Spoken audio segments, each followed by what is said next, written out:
Hello friends and welcome back to Motor Redefined. मैं हूं आपका होस्ट और दोस्त अरिंदम घोष और एक बार फिर मैं आज आप लोगों के लिए एक जबरदस्त कंपैरिजन के साथ हाजिर हूं। जी हां दोस्तों, आज हम लोग कंपेयर करने वाले हैं all new 2023 Honda SP 160 with its very own sibling that is 2023 Honda Unicorn 160। अब दोस्तों दोनों ही 160 सीसी की ऑफरिंग है, काफी चीजें सिमिलर है, काफी चीजें डिफरेंट भी है। तो कॉमन सी डाउट है कि खरीदना कौन सा है, तो यही जो डाउट है आज मैं आप लोग की दूर करूंगा।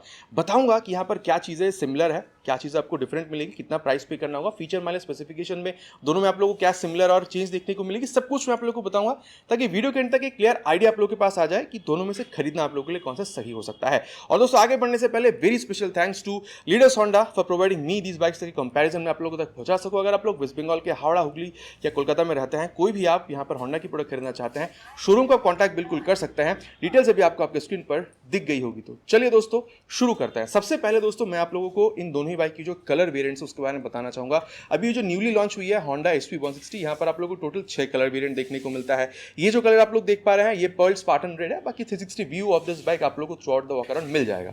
देन मैं आप लोगों को बता दूं, यहां पर आप लोगों को ब्लू की 2 शेड देखने को मिलेगी, ग्रे की भी 2 शेड देखने को मिलती है और पर्ल इग्निस ब्लैक भी आप लोगों को यहां पर देखने में मिलती है। बाकी यहां पर टोटल 4 कलर है, ठीक है। ये जो आप देख पा रहे हैं ये पर्ल सायरन ब्लू कलर है और साथ ही आप लोगों ने दोनों ही जो बाइक है यहां पर टोटल 6 कलर आप लोगों को मिल रही है और यूनिकॉर्न में 4 कलर मिल रही है। तो दोनों ही बाइक में जो कलर वेरिएंट्स है वो भी आप लोगों ने स्क्रीन पे देख लिया है। तो कौन सी बाइक पे कौन सी कलर वेरिएंट आप लोगों को सबसे ज्यादा बेहतर लगती है, बिल्कुल आप नीचे कमेंट पे लिखकर बताइएगा। अब दोस्तों आते हैं मुद्दे पे कि प्राइस आपको कितना पे करना होगा। उसके पहले मैं आप लोगों को वेरिएंट के बारे में बता दूं। अगर आप लोग यहां पर SP 160 देख रहे हैं तो यहां पर टोटल 2 वेरिएंट मिलती है, एक है सिंगल डिस्क, एक है डुअल डिस्क। यहां पर आप लोग को अभी डुअल डिस्क जो टॉप मॉडल है वही दिख रही है।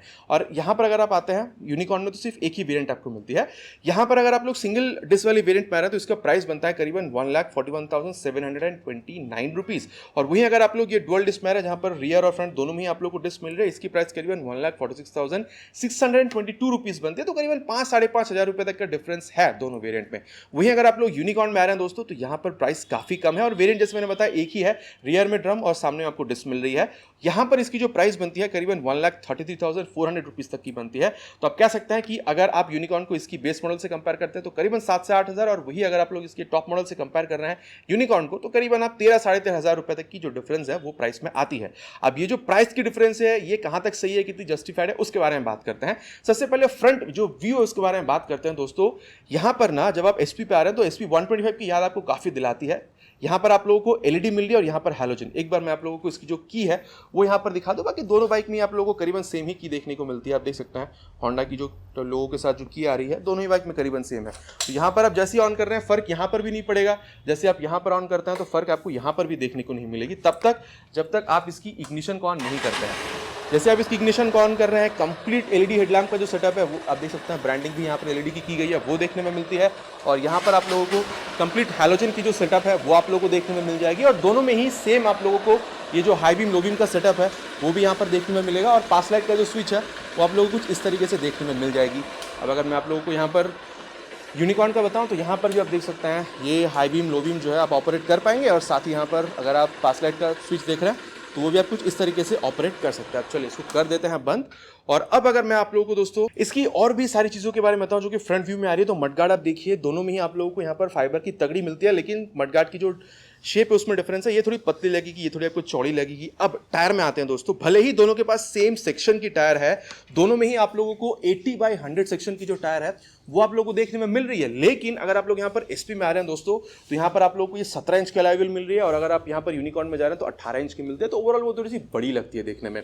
और वहीं अगर मैं आप लोगों को यहाँ पर इसकी सेफ्टी सिस्टम के बारे में बताऊं तो कोई चेंज नहीं है। दोनों में ही आप लोगों को ये जो सिंगल चैनल ABS आप देख सकते हैं, स्टिकरिंग भी कंपनी ने करी हुई है, तो सेम ही आपको देखने में मिलती है। लेकिन ब्रेकिंग में डिफरेंस है दोस्तों। अगर आप लोग यहाँ पर SP में आ रहे हैं तो यहाँ पर आप देख सकते हैं 276 mm की बड़ी सी पेटल डिस्क मिल रही है। अब क्योंकि ये पेटल डिजाइन है तो ब्रेकिंग के टाइम पे हीट डिसिपेशन में भी हेल्प करेगी ताकि ब्रेकिंग और तगड़ी हो। साथ ही निसन की जो कैलिपर है वो मिल रही है, आप देख सकते हैं रिफ्लेक्टर भी आपको मिल रहा है। लेकिन जैसे आप यहाँ पर यूनिकॉर्न में आते हैं दोस्तों तो 240 mm की आपको यहाँ पर डिस्क देखने में मिलती है निसन की कैलिपर के साथ। और ये मतलब आप लोगों को जो पेडल डिस्क है वो भी नहीं मिल रही, तो आप कह सकते हैं कि थोड़ा सा एडवांटेज है यहाँ पर SP160 के पास।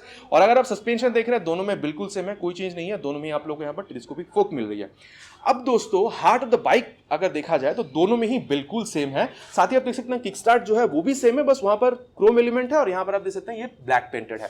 बाकी इंजन के बारे में अगर कहा जाए तो 162.71 CC SOHC 2 valve air cooled fuel injected engine आप लोगों को देखने में मिल रहा है। पावर फिगर्स में भी कोई चेंज नहीं है, 13.4 PS की मैक्स पावर 7500 आरपीएम पे और 14.58 न्यूटन मीटर तक की मैक्स टॉर्क 5500 आरपीएम पे, ये दोनों में ही आप लोग को बिल्कुल सेम मिलेगा दोस्तों, कोई चेंज यहाँ पर नहीं है। लेकिन एक चीज यहाँ पर डिफरेंट आपको मिलेगी, यहाँ पर आप देख सकते हैं ये जो इंजन काउल है ना, ये आप लोगों को यहाँ पर मेटल की देखने में मिलती है, लेकिन अगर आप यूनिकॉर्न में आते हैं तो यहाँ पर आप लोगों को वैसा कुछ देखने में मिल ही नहीं रही है, ये एक डिफरेंस है। देन अगर आप लोग यहाँ पर ये फुटरेस्ट वगैरह देखते हैं तो यहाँ पर थोड़ी सी आपको डिफरेंस देखने में मिलेगी। बाकी जो मतलब ब्रेक लीवर है इसकी जो क्वालिटी है वो सही है दोनों में, लेकिन यहाँ पर आपको डिजाइन जो है वो थोड़ी सी डिफरेंट देखने को मिलेगी, ठीक है। फुटरेस्ट वगैरह भी थोड़ी सी आपको अलग देखने में मिल रही है।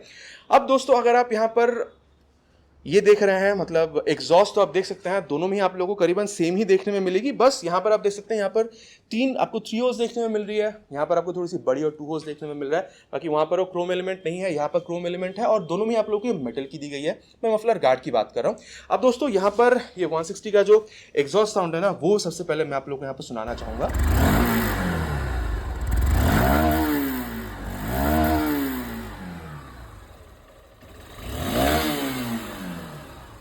तो दोस्तों आवाज इसकी आप लोगों ने सुन ली। अब दोस्तों मैं आप लोगों को यहाँ पर यूनिकॉर्न की दोबारा से नहीं सुना रहा क्योंकि इंजन बिल्कुल सेम है, एग्जॉस्ट भी सेम ही आप लोगों को मिल रही है काफी हद तक, तो आवाज में वैसे बहुत ज्यादा डिफरेंस नहीं है, ठीक है। बाकी आवाज आप लोगों को लगी कैसी, बिल्कुल आप लोग नीचे कमेंट पर लिखकर बताइएगा। अब दोस्तों इसकी जो रेयर सेक्शन है उसको कंपेयर कर लेना जरूरी है। यहाँ पर अगर आप लोग यहाँ पर टेल लैंप देख रहे हैं तो एक आइकॉनिक सा टेल लैंप आप लोगों को मिल रहा है। डिजाइन वगैरह मुझे सही लग रही है, आप लोग बिल्कुल नीचे कमेंट कीजिएगा। और ये थोड़ी सी आप लोगों को ओल्ड स्कूल वाली जो लुक है वो आप लोगों को यहाँ पर यूनिकॉर्न में देखने को मिलती है। सही किसकी लग रही है बिल्कुल ये आप पे डिपेंड करता है, नीचे कमेंट कीजिएगा। होंडा की स्टिकरिंग वगैरह आपको यहाँ पर मिल रही है। Then non flexible type of turn indicators दोनों में आप लोगों को जो सेम है, ठीक है। बल्ब इंडिकेटर्स आपको मिल रही है। देन यहाँ पर आप देख सकते हैं रिफ्लेक्टर है नंबर प्लेट लगाने की जगह, और ऊपर आप लोगों को लाइट भी मिल रही है। बाकी यहाँ पर आप देख सकते हैं नंबर प्लेट लगाने की जगह और रिफ्लेक्टर कुछ अलग तरीके से आप लोगों को देखने में मिलता है। अब दोस्तों यहाँ पर टायर के बारे में बात करते हैं क्योंकि यहाँ पर आपको मैसिव डिफरेंस दिखेगा। अगर आप लोग यहाँ पर आ रहे हैं ये न्यू SP160 में, तो 130/70 सेक्शन की आप लोगों को ये टायर देखने में मिल रही है और ये 17 इंच के अलॉय व्हील के साथ आ रही है, ठीक है। अब दोस्तों अलॉय व्हील अगर आप लोग देख रहे हैं ना तो डिजाइन में भी आप देख सकते हैं हल्की सी यहाँ पर आपको जो फर्क है वो यहाँ पर बिल्कुल समझ में आ रही है। बाकी आप लोगों को किसकी डिजाइन ज्यादा बेहतरीन लग रही है बिल्कुल आप नीचे कमेंट पे लिखकर बताइएगा। बाकी सामने में मैंने आपको दिखाया नहीं है, सामने में भी सेम ही आपको मिलती है। तो यहाँ पर 130/70 सेक्शन की टायर में 17 इंचेस ऑफ अलॉय व्हील, लेकिन जब आप यूनिकॉर्न में जा रहे हैं दोस्तों तो यहाँ पर टायर आपको थोड़ी सी पतली देखने को मिलेगी। यहाँ पर आप लोगों को ये 100/90 सेक्शन की देखने को मिलती है, लेकिन ये 18 इंच की अलॉय व्हील के साथ आ रही है, तो थोड़ी सी बड़ी लगती है देखने में। अब अगर मैं आप लोगों को ब्रेकिंग बताऊं दोस्तों तो यूनिकॉर्न में सिर्फ आप लोगों को 130 mm की जो ड्रम ब्रेक है यही देखने को मिलेगा। यहाँ पर डिस्क ब्रेक नहीं है, लेकिन जब आप यहाँ पर आ रहे हैं SP में तो यहाँ पर आप लोगों को 130 mm की ड्रम ब्रेक और 220 mm की जो डिस्क ब्रेक है, पेडल डिस्क ब्रेक, ये दोनों का ऑप्शन आपको मिलता है। बाकी निसन की कैलिपर है और साथ ही यहाँ पर आप देख सकते हैं मोनोशॉक सस्पेंशन है। मोनोशॉक सस्पेंशन आप लोगों को यहाँ पर यूनिकॉर्न जो है यहाँ पर भी देखने में मिल रहा है। तो सस्पेंशन में डिफरेंस नहीं है, ब्रेकिंग में डिफरेंस है और टायर में आपको डिफरेंस देखने में मिलता है। आपको सही कौन सा लग रहा है नीचे कमेंट कीजिएगा दोस्तों। और अब अगर मैं आप लोगों को लिफ्ट पोर्शन के बारे में बताऊं तो यहाँ पर आप देख सकते हैं कुछ इस तरीके से आप लोगों को तगड़ी सी जो साड़ी गार्ड है या फिर जो लेडीज फुटरेस्ट है वो आप लोगों को मिल रही है। यहाँ पर आप देख लीजिए करीबन वही चीज़ है दोस्तों, यहाँ पर चेंज नहीं है। अब अगर आप देख रहे हैं तो हल्की सी ऊपर में आप लोगों को चेंज है, कवर देखने को मिलती है, लेकिन एक्चुअल में ये आप लोगों को ओपन चेन ही मिल रही है। तो थोड़ी सी आप लोगों को मेंटेनेंस पे ध्यान देना होगा, मतलब क्लीन लूप करना होगा ताकि क्वालिटी और इसकी जो लाइफ है दोनों ही सही आपको मिल सके, मतलब परफॉर्मेंस के साथ। जब आप यहाँ पर आ रहे हैं दोस्तों एक मैसिव चेंज है, पूरी तरीके से ढकी हुई आपको मिलती है। तो प्लेन मतलब चेन क्लीन लूप में ना आपकी जो मतलब मेंटेनेंस पे खर्चा जाती है वो यहाँ पर काफी हद तक सेव होने वाली है। अब अगर आप लोग यहाँ पर देख रहे हैं दोस्तों मेन स्टैंड है, साइड स्टैंड दोनों है। यहाँ पर भी आप लोगों को मेन स्टैंड साइड स्टैंड दोनों मिल रहा है और side stand engine cut off sensor भी आप लोगों को दोनों ही बाइक में देखने को मिलेगा। तो आप कह सकते हैं कि सेफ्टी वाइज भी काफी बेहतरीन बिल्कुल देखने में बन जाती है। और वहीं अगर इंजन के बारे में एक बार दोबारा मैं आपको बताऊं दोस्तों तो 5 स्पीड गियर बॉक्स यहाँ पर भी है, 5 स्पीड गियर बॉक्स यूनिकॉर्न में भी है और दोनों में आप लोगों को 1 डाउन 4 अप देखने को बिल्कुल मिल जाती है।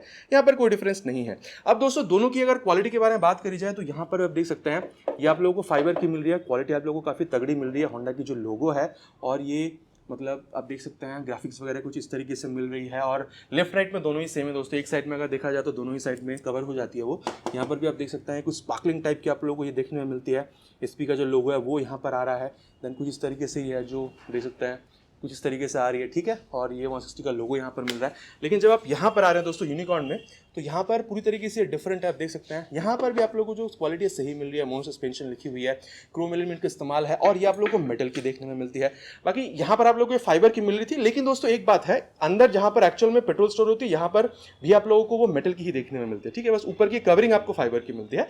तो दोनों में ही आप लोग अगर देख रहे हैं तो मतलब बॉडी पैनल्स को देखिए या फिर फिट एंड फिनिश क्वालिटी देखिए तो बहुत सारा डिफरेंस समझ में नहीं आएगी, ठीक है। होंडा का जो 3D लोगो है वो आप लोगों को काफ़ी बड़ा और यहाँ पर देखने में मिल रहा है, वहाँ पर थोड़ा सा छोटा है। तो अब दोस्तों बात करते हैं अबाउट द डायमेंशन। अगर सीट हाइट के बारे में बात करी जाए दोस्तों, तो SP 160 के पास 796 mm की है, और वहीं अगर आप लोग यूनिकॉर्न में आ रहे हैं तो करीबन 798 mm की देखने को मिलते हैं, तो बहुत ज़्यादा मतलब डिफरेंट नहीं है। और हाँ, अगर आप सीट देख रहे हैं तो इंडिविजुअल सीट में आप लोगों को थोड़ी सी डिफरेंस समझ में आएगी, मतलब अगर आप मतलब इसकी डिज़ाइन वगैरह देख रहे हैं तो। लेकिन यहाँ पर अगर आप टेक्सचर वगैरह देख रहे हैं, थोड़ी सी वो मतलब स्लिपरी वगैरह जो टेक्सचर है वो आप लोग को मिलती है। ग्रैब हैंडल अगर आप देख रहे हैं तो वो भी आपको यहाँ पर मिल रहा है। ग्रैब हैंडल के डिज़ाइन वगैरह अगर आप देख रहे हैं तो दोनों में आप लोगों को काफ़ी सिमिलर महसूस होगी, लेकिन थोड़ी सी अलग आपको ये बिल्कुल लगेगी, ठीक है। और यहीं पर सीट अगर आप देख रहे हैं दोस्तों, तो दोनों में ही मैं कहूँगा अगर आपकी हाइट अराउंड 5'3", 5'4" तक की है, मैनेज करने में दोनों ही बाइक को आपको वैसे प्रॉब्लम नहीं होनी चाहिए। और अगर मैं आप लोगों को इसकी टैंक के बारे में बताऊं, तो अगर आप SP 160 में देख रहे हैं 12 लीटर की है, लेकिन यहाँ पर यूनिकॉर्न में आपको 13 लीटर की मिलती है। और दोस्तों करीबन 45 से 50 किलोमीटर तक की माइलेज आप एक्सपेक्ट यहाँ पर कर सकते हैं। इससे ऊपर नीचे अगर आपको मिला है, आप दोनों में से किसी बाइक को एक्सपीरियंस कर चुके हैं, ओनर रह चुके हैं आप, तो नीचे बिल्कुल अपना जो एक्सपीरियंस है कमेंट में लिख के आप बता सकते हैं। और वहीं दोस्तों अगर ग्राउंड क्लियरेंस देखा जाए तो यहाँ पर भी मैसिव डिफरेंस है, क्योंकि अगर आप लोग यहाँ पर देख रहे हैं दोस्तों SP 160 में तो 177 mm की है, लेकिन जब आप यहाँ पर यूनिकॉर्न में देख रहे हैं दोस्तों तो यहाँ पर आप लोग को 187 mm की बिल्कुल देखने में मिल जाती है। तो करीबन आप लोग को 10 mm का डिफरेंस मिलता है। और दोस्तों 177 भी एनफ है चलाने के लिए, कोई प्रॉब्लम नहीं होगी, और 187 तो ज़्यादा ही आपको मिल रही है। वेट के बारे में अगर देखा जाए तो दोस्तों यहाँ पर काफ़ी हद तक सिमिलर है, क्योंकि यहाँ पर एक ही वेरिएंट है यूनिकॉर्न में, तो इसकी वेट 139 है, और यहाँ पर दो वेरिएंट है, single disc dual disc. Single disc की वेरिएंट की प्राइस 139 है, और डुअल डिस्क जो कि ये वाली वेरिएंट है 141 किलोग्राम है, तो 2 किलोग्राम तक की डिफरेंस है। और इसकी वजह से आप कह सकते हैं कि चलाने में बहुत हद तक आप लोगों को कोई मतलब डिफरेंस, वेट ज़्यादा हल्का या भारी वैसे फील नहीं होने वाला है। अब अगर मैं आप लोगों को दोनों में ही इसकी जो मीटर कंसोल है वो बताऊं, ये हैंडल बार बता देता हूं दोस्तों। हैंडल बार आप लोगों को दोनों में ही सेम मिलेगी, आप देख सकते हैं यहाँ पर जो पास लाइट की स्विच है, जो हाई बीम लो बीम है, टर्न इंडिकेटर्स है, हॉर्न इज डिसेंट। और वहीं अगर आप लोग राइट साइड में आते हैं दोस्तों, तो यहाँ पर आप लोगों को इंजन किल स्विच देखने को मिलेगी, और नीचे है इंजन ऑन करने का स्विच। यहाँ पर भी काफ़ी हद तक सेम, मतलब देखिए हैंडल बार की जो स्विच गियर्स है दोनों में काफी हद तक सेम है, लेकिन यहाँ पर हैंडल बार आप देख सकते हैं थोड़ी अलग है। यहाँ पर आप हैंडल बार का जो डिजाइन देख सकते हैं ये थोड़ी सी अलग है, ठीक है। यहाँ पर जब आप देख रहे हैं तो सेम वही है, pass light, high beam, low beam, turn indicators, horn भी बिल्कुल सेम है। ये जो आप देख रहे हैं मतलब इंजन किल स्विच, ये भी सेम है। एक्स्ट्रा यहाँ पर क्या है वो है इसकी ये हैजार्ड लैंप, आप देख सकते हैं यूथ को बहुत ज़्यादा पसंद आती है। ये हैजार्ड लैंप यहाँ पर कंपनी ने इंस्टॉल कर दिया है, जो कि यूनिकॉर्न में नहीं है। और नीचे इंजन ऑन करने का स्विच मैंने आप लोगों को एग्जॉस्ट साउंड ऑलरेडी सुना दिया है। अब दोस्तों दोनों ही टैंक में आप लोग देख सकते हैं जो E20 की स्टिकरिंग है वो भी कंपनी ने यहाँ पर करी हुई है। तो दोस्तों ये E20 एक्चुअल में है क्या, मतलब कंपनी ये बताने की कोशिश कर रही है, यहाँ पर OBD2 की जो अपडेट है वो इन दोनों ही बाइक को मिल चुका है। तो ये BS6 फेज 2 की जो एमिशन नॉर्म है उसको बिल्कुल मानकर चलती है, ताकि एनवायरनमेंट फ्रेंडली इसको बनाया जा सके, ठीक है। और साथ ही यहाँ पर आप लोगों को E20 मिल रही है, मतलब फ्लेक्स फ्यूल से भी कंपैटिबल इंजन आप लोगों को यहाँ पर मिल रही है। मतलब 20% इथेनॉल और 80% से पेट्रोल से चलने वाली फ्लेक्स फ्यूल अगर कभी इंडियन मार्केट में आती है तो दोनों ही बाइक आराम से रन कर जाएगी उस फ्यूल के साथ। बाकी अभी जो फ्यूल मिल रही है नॉर्मल फ्यूल, उसके साथ भी ये जो इंजन है आराम से रन करेगी, कोई प्रॉब्लम नहीं होगी। अब दोस्तों दोनों ही बाइक की जो मीटर कंसोल है उस पर थोड़ा सा नजर डालते हैं। यहाँ पर थोड़ी सी वो ओल्ड स्कूल वाली लुक देती है। एक बार अगर इसको ऑफ करके ऑन करी जाए तो आप देख सकते हैं यहाँ पर आप लोगों को ये जो टैकोमीटर है वो मिल रही है। देन आप लोगों को स्पीडोमीटर मिलता है, ओडोमीटर मिल जाता है देखने को, ठीक है। देन यहाँ पर आप देख सकते हैं फ्यूल गेज सेंसर जो है, न्यूट्रल पोजीशन सेंसर है, देन टर्न इंडिकेटर्स वगैरह आप लोग मिल जाएगा, पास लाइट का जो स्विच है वो इंडिकेट हो जाएगी, ठीक है। तो ये यहाँ पर कुछ इस तरीके से मिलती है। और वहीं अगर दोस्तों आप यहाँ पर आ रहे हैं तो CB300F में आप लोगों ने जो देखा था करीबन उसी तरीके की जो मीटर कंसोल आप लोगों को काफ़ी हद तक देखने को मिलती है। जैसे ऑन करते हैं स्वाइप लेने जैसा, एक बार आप लोग को यहाँ पर दिखा देते हैं। एक बार दोबारा ऑफ करके अगर ऑन करूँ तो आप यहाँ पर देख सकते हैं दोस्तों, आप लोगों को ये टैकोमीटर मिल रहा है, स्पीडोमीटर मिल रहा है, गियर पोस्टर सेंसर है वो आप लोगों को यहाँ पर मिल रहा है, जो आप लोगों को यहाँ पर यूनिकॉर्न में देखने को नहीं मिल रहा था। देन आप लोगों को यहाँ पर फ्यूल गेज सेंसर मिल रहा है। एक अगर ये सिलेक्ट बटन का इस्तेमाल कर रहे हैं तो देखिए trip A, trip B, then आप लोगों को ये टोटल मतलब ओडोमीटर यहाँ पर दिखा रही है। अगर आप सिलेक्ट बटन का इस्तेमाल कर रहे हैं तो देखिए ये एवरेज कितनी देर मतलब कितनी किलोमीटर पर आवर की स्पीड से चली है वो आप लोगों को यहाँ पर दिखाएगी। देन बैटरी का जो वोल्टेज इंडिकेटर है वो दिखा रही है। देन यहाँ पर मतलब जो माइलेज है वो आप लोगों को यहाँ पर दिख जाएगी। तो ये सारी चीज़ें आप लोगों को यहाँ पर काफ़ी बेहतरीन देखने को मिलती है और डिजिटल देखने को मिलती है, जो आप लोगों को यहाँ पर एनालॉग और काफ़ी सारी चीज़ें मिसिंग है। तो दोस्तों ये मैंने आप लोगों को मीटर कंसोल के बारे में बताया है, और वही अगर मैं आप लोगों को यहाँ पर आईना के बारे में बताऊं दोस्तों, तो आप देख सकते हैं आईना यहाँ पर अगर आप लोग शेक भी देख रहे हैं दोस्तों, तो दोनों में आप लोगों को करीबन सेम मिल रही है। तो यहाँ पर पहले से मैंने आपको बताया, मतलब मैंने पहले भी इसको राइड किया हुआ है, व्यू जो है दोनों में काफ़ी आप लोगों को अच्छी देखने को मिल जाती है रियर व्यू। तो आप कह सकते हैं यहाँ पर भी आपको रियर जो व्यू है काफ़ी अच्छी ही देखने को मिलेगी। तो दोस्तों दोनों ही बाइक के बारे में हम लोगों ने जो है यहाँ पर डिस्कशन कर लिया है कि क्या ओवरऑल आप लोगों को देखने में मिलती है, चेंजेस कहाँ है, सिमिलैरिटीज कहाँ है, सब कुछ मैंने आप लोगों को बता दिया है। अब इस सत्यवचन की घड़ी दोनों में से कौन सा बाइक खरीदना आप लोगों के लिए सही हो सकता है। देखिए दोस्तों वर्डिक्ट बहुत क्लियर है। अगर आप लोगों को मतलब होंडा की बाइक चाहिए थी, आप लोग को 160 सीसी की बाइक चाहिए थी ताकि थोड़ी सी पावरफुल बाइक आपको मिल सके। आपको बेसिकली काफी ऐसे लोग होते हैं जिनको हैलोजन लाइट ही पसंद होती है, ठीक है। तो अगर आपको हैलोजन लाइट पसंद थी, आप ऑफिस गोइंग हैं या मिडिल एज हैं, आपको थोड़ा सा पावरफुल बाइक चाहिए था, माइलेज भी आपको अच्छी चाहिए, ठीक है, और ब्रेकिंग आप लोग मतलब सिंगल चैनल एबीएस से अगर आप खुश हैं, और अगर मोस्ट इंपॉर्टेंटली अगर आपकी बजट 1,30,000 से 35 के बीच में है, आप बिल्कुल यहाँ पर होंडा यूनिकॉर्न के साथ जा सकते हैं, क्योंकि आज भी इस बाइक को काफी लोग बहुत ज्यादा पसंद करते हैं। लेकिन दोस्तों आप थोड़ी यंग जनरेशन के हैं, या फिर आप मतलब कॉलेज गोइंग है, ऑफिस गोइंग है, आप लोगों को थोड़ा स्टाइलिश बाइक चाहिए, लेकिन ये भी चाहिए था कि आपको माइलेज भी अच्छी चाहिए, लेकिन हाँ आप लोगों को एट द सेम टाइम आप लोगों को जो बाइक में जो पावर फिगर्स है वो भी आपको ज्यादा चाहिए थी, ठीक है। आप लोगों को मीटर कंसोल थोड़ा डिजिटल चाहिए था, मतलब स्टाइलिश आपको दिखना है। आप लोगों को एलईडी, आप लोगों को यहाँ पर जो मतलब ये हेडलाइट वगैरह वो भी आप लोगों को चाहिए था। टायर वगैरह आपको थोड़ी सी और मोटी चाहिए, ओवरऑल लुक आप लोगों को अच्छी चाहिए, और होंडा की इंजन आपको चाहिए थी, क्योंकि होंडा को बहुत ज्यादा रिलायबल माना जाता है।